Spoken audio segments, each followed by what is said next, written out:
I'm Stacy. I'm going to be performing a assessment of your cardiac and respiratory system.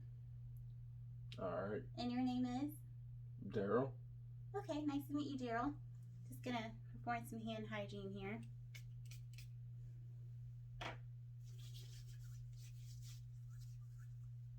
Right, so I'm going to have you turn around so I can take a look-see at your back.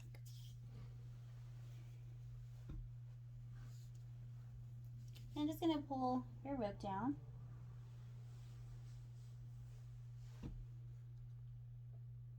Okay, so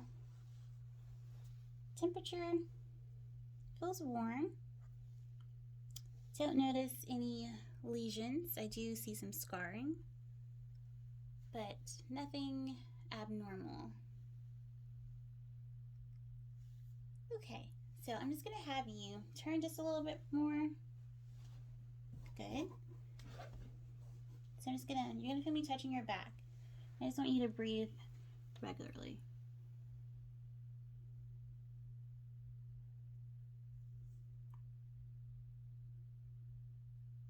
And I do feel the same bilaterally.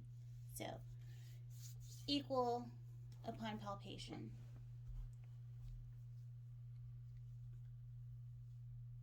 Alrighty, so I'm just going to be touching your back, and I want you to say 99 each time I tell you, okay?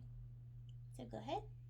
99, 99, 99, 99, 99, 99, 99, 99. Very good. And I'm just going to be tapping on your back now.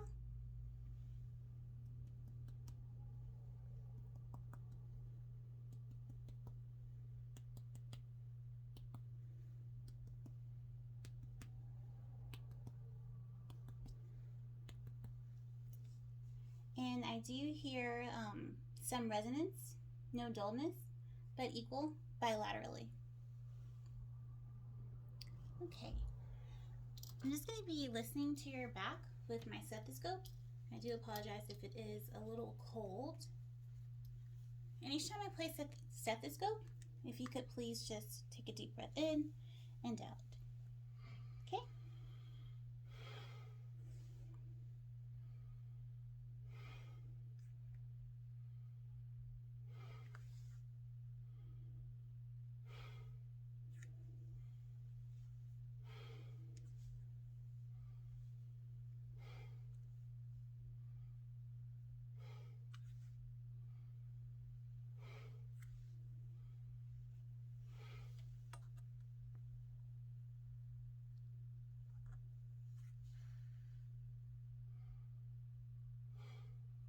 Great, very good.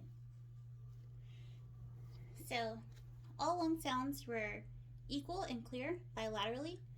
Didn't hear any adventitious sounds like any crackling, which could be indicative of fluid buildup like pneumonia or pleural effusion, or any rhonchi, and I also didn't hear any wheezing. So lung sounds were clear. Okay, Mr. Gill, I'm going to have you say 3 different things.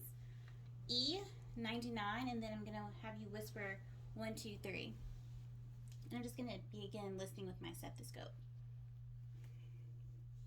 So if you say E.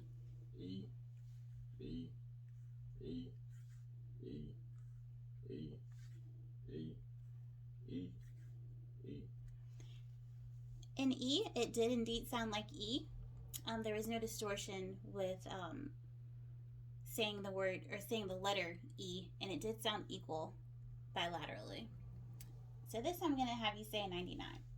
99, 99, 99, 99, 99, 99, 99, 99. Very good. And again, 99 did not sound distorted at all, and it was equal bilaterally in all lobes. So now I'm just going to have you whisper 1, 2, 3, okay?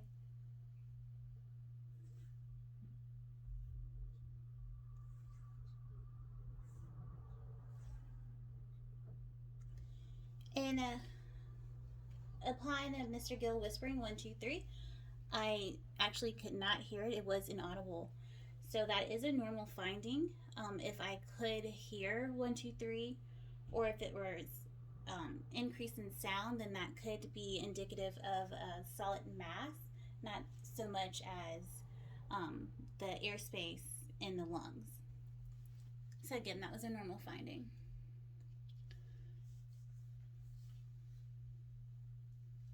Okay, so now I'm just gonna be assessing for CVA or costovertebral angle, and that's gonna be indicative of maybe like a kidney infection if there is some tenderness. So we're just gonna go just lateral the spine at about the 12th intercostal space, so about here, and then we have our angle here. Then we're just gonna place our non-dominant hand. Oh, can't see anything. Okay, so I'll repeat that since that was out of view. So we're just gonna go just close to the spine here, about the 12th intercostal space. And then here we'll have like our CVA here. Then we're just gonna place our non-dominant hand and thump it with our dominant hand, make a fist out of that. Is that tender, Mr. Gill? No. Okay, and we're just gonna do the same thing on the other side. No. Right, very good.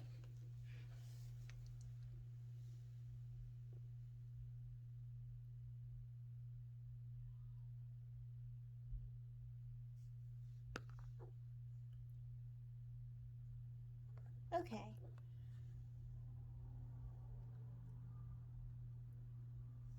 And now we're going to have you turn around.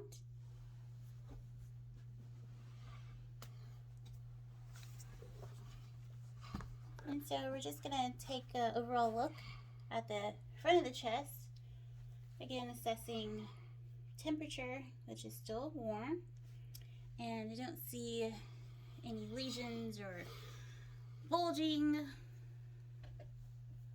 And chest movement does look symmetrical bilaterally. Okay, again, I'm going to have you do some of the same things we did on the back. So I'm going to have you say 99 again. 99, 99, 99, 99, 99, 99, 99, 99. Okay, very good. And that was assessing tactile firmness, and bilaterally the movements felt the same, and they were equal. Okay, so just going to be listening with my stethoscope. I'm going to have you deep breathe in and out.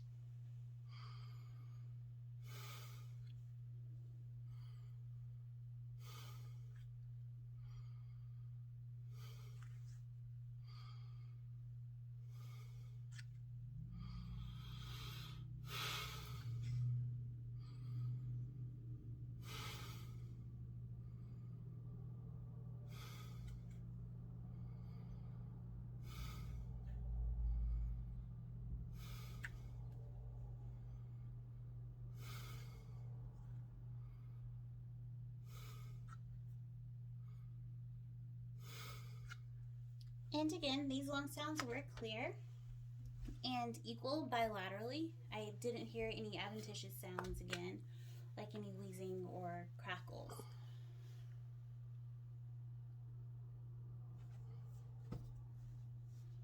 Okay. So now we're going to be listening to some heart sounds. So we're going to be listening to first the aortic, which is going to be found at the right second intercostal space.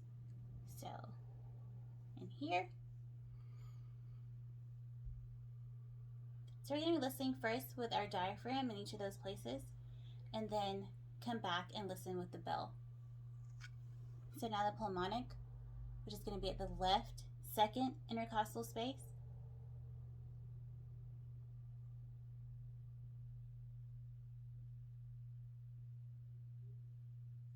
And now Erb's point at the third left intercostal space.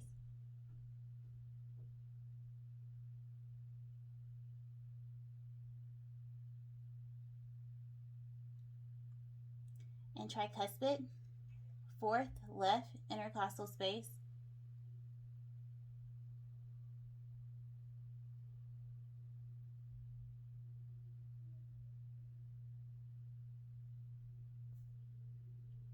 And our mitral, which is going to be at the left fifth intercostal space.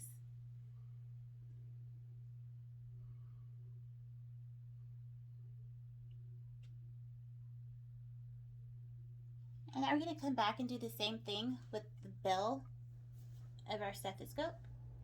So aortic,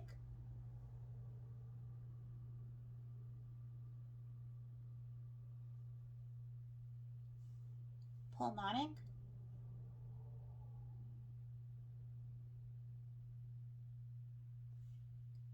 Erb's point,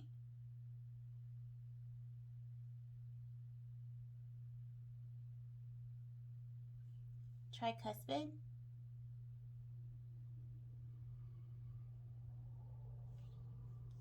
and mitral.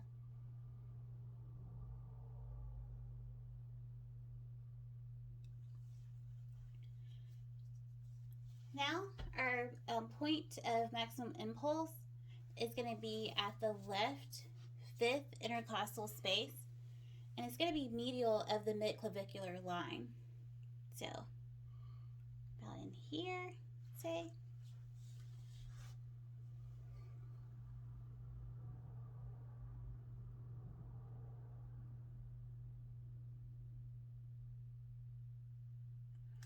And we're also going to listen to our apical pulse for a full 1 minute.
Okay, very good.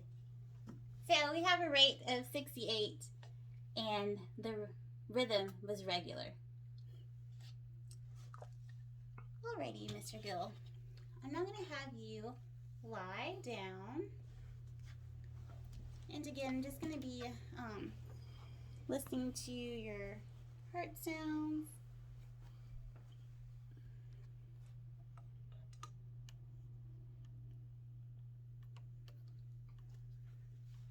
Okay, so just one observation. Movement of the chest does appear to be regular with no obvious heaves or lifts. And just going to take a listen.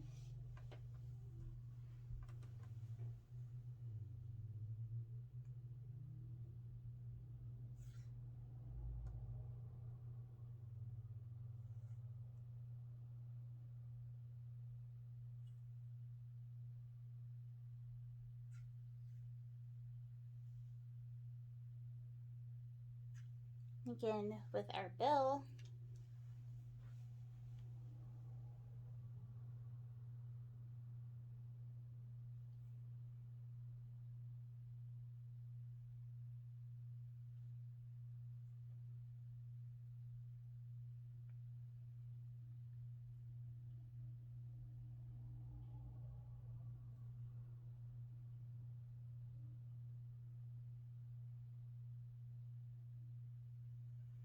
We're going to listen to our apical for a minute.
Okay, we have a rate of 68, and it was also regular. The rhythm was regular.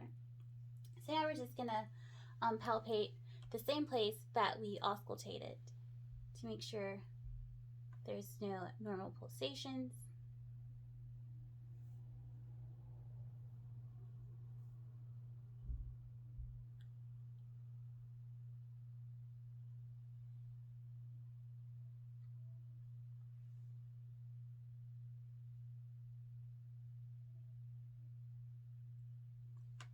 And now we're going to assess for jugular venous distension.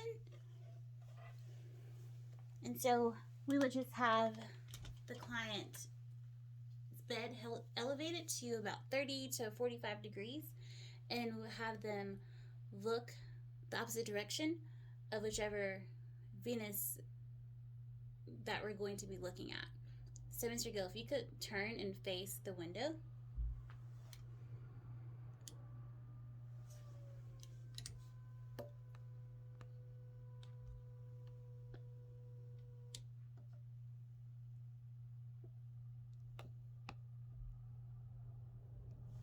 Okay, and so we see that there's no abnormal pulsations here.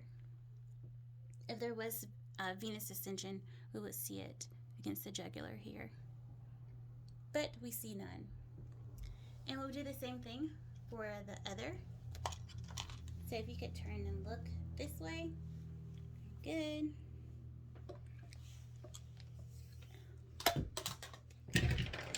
Oh God. Just lay down. Okay, and we see none. Okay, so that does conclude our assessment. Thank you so much for watching.